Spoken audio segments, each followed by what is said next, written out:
Olá, o objetivo desse vídeo é mostrar as funções do ponto de vista do usuário AT de graduação das unidades nas atuações para tratamento de pendências em programas de disciplinas. Então, estou pegando aqui como um exemplo. Para acessar a aplicação, basta clicar no menu Catálogo, /Horário, Catálogo e tratar pendências em programas de disciplinas regulares. Por quê?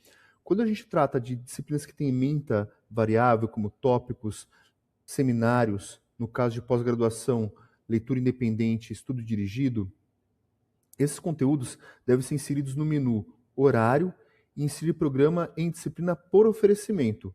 Por quê? Conforme a turma, a alteração de conteúdo, conforme o semestre, a alteração de conteúdo. No entanto, quando nós falamos em tratar pendência em programa de disciplina regular, a gente vai inserir as informações diretamente no catálogo do ano específico daquela disciplina. Então, por isso são disciplinas regulares que nós tratamos aqui nesse menu.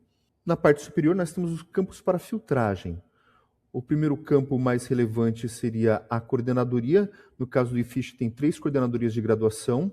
Mas antes de eu atuar, vale a pena lembrar que nós temos aqui a possibilidade de exportar planilhas. Então, nós temos aqui o cômputo geral de disciplinas distintas, são 160, algumas a situação é pendente, outras a situação é concluída, e nós temos o número total de pendências, pois uma mesma disciplina se repete em diversos anos de catálogo, totalizando então 1152. Então, se eu quiser exportar do jeito que está aqui o filtro, para gerar um relatório para determinado coordenadoria, ou se quiser fechar, caminhar para o departamento de história, eu posso atuar nesses filtros. Vou dar esse exemplo então, entrando em história, tá? Somente o que nós temos de pendente para o nível de graduação. Eu dou um pesquisar. O cômputo cai para 67 disciplinas distintas e pelo número de anos de catálogo chega a um total de 237 o número de pendências. Portanto, se eu clicar em exportar planilha, ele vai abrir para mim, ele vai abrir, vou aumentar, habilitar a edição e pronto. A primeira linha nós temos o título, né, que é a coluna A, o código da disciplina, o nível graduação, o ano de catálogo, o tipo de pendência, que pode ser bibliografia ou conteúdo programático, bibliografia e conteúdo programático e ementa também em alguns casos, como aqui, o número de alunos que já concluíram a disciplina e a situação, se ela está pendente, se ela está já concluída, tá certo? E aqui, então, o número vai chegar a 238, porque a primeira linha é justamente o título, né? De um total de 237. Então, ele traz exatamente esse relatório bem útil para a parte interna da unidade trabalhar em cima de pendências e sanar os problemas. Depois, então, de explicado o filtro de coordenadoria e nível, nós temos o filtro de código da disciplina, ano de catálogo e a situação se é pendente ou não. Então, eu posso pegar como exemplo a HH 685, especificamente fechar um ano ou não. Primeiro eu vou pesquisar, tá?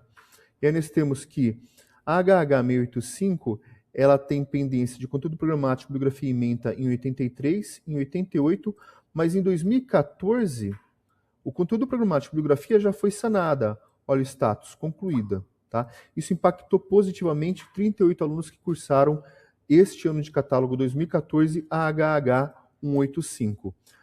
A lupa consegue visualizar o histórico do log de atuações, quem foi que inseriu a pendência inserida em 8 de abril de 2025, horário, e quem foi que atuou sanando a pendência. Depois, temos 2 possibilidades de atuação. Se for atuar em lote, vamos supor que a informação de 83 seja igual à informação de 98, basta eu clicar no checkmark à esquerda e clicar em revisar pendências selecionadas. Abrirá então um campo para edição obrigatória da ementa em português, até porque naquela época da década de 80 ou 90 não havia necessidade obrigatoriamente de informar o conteúdo programático, ementa em inglês e espanhol. Então eu posso informar a ementa. Na parte superior, inclusive, aparece tudo que você selecionou no checkmarks para fazer a atuação em lote tudo de uma vez. Esse campo ele abre para edição desde que tem um número de caracteres menor do que 20 caracteres. Se já tiver mais do que 20 caracteres, para evitar discrepância entre programas que estão circulando em outras unidades de ensino, ele trava a edição. Então, se existir o caso, vamos supor que o conteúdo programático está escrito a frase será o conteúdo programático será definido por ocasião do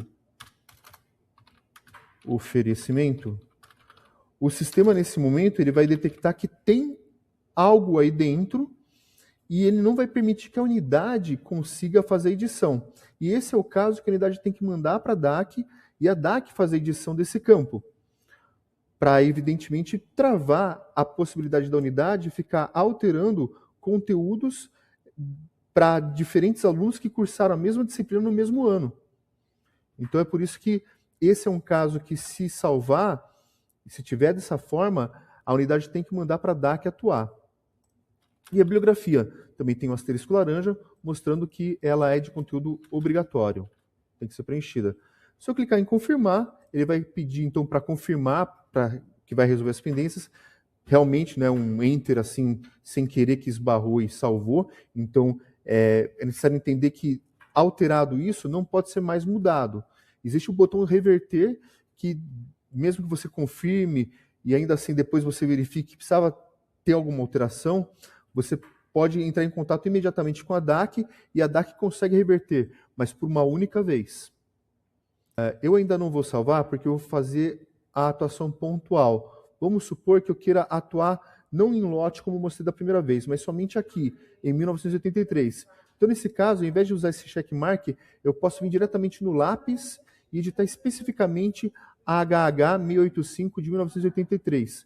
Então, eu posso colocar aqui o conteúdo de ementa dela, o conteúdo programático dessa disciplina, e posso colocar uma determinada bibliografia, confirmo em salvar, sim.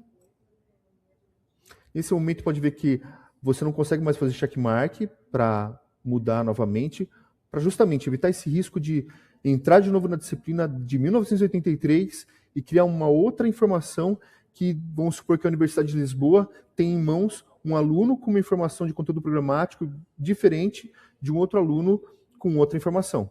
Tá? Aqui, então, o lápis também sumiu. Uma outra questão bem interessante é que você consegue investigar, então, como que está a disciplina. Então, se eu clicar aqui, eu tenho que, pelo menos, informar o nível e o código da disciplina, para fazer a busca para investigar a disciplina. Em 1983, eu inseri alguns caracteres só de teste na parte de ementa e em português. Se eu quiser ver aqui o conteúdo correto, que está desde 2010 até 2026, basta clicar na lupa à direita. Eu consigo ver na íntegra a ementa que foi inserida nessa época. Eu consigo ver da mesma forma também o conteúdo programático aqui em programa. Então, se eu vim aqui na lupa à direita, eu consigo verificar de 2010 a 2026 o que está inserido em conteúdo programático. E, por fim, a bibliografia, eu também consigo verificar o que foi inserido de bibliografia.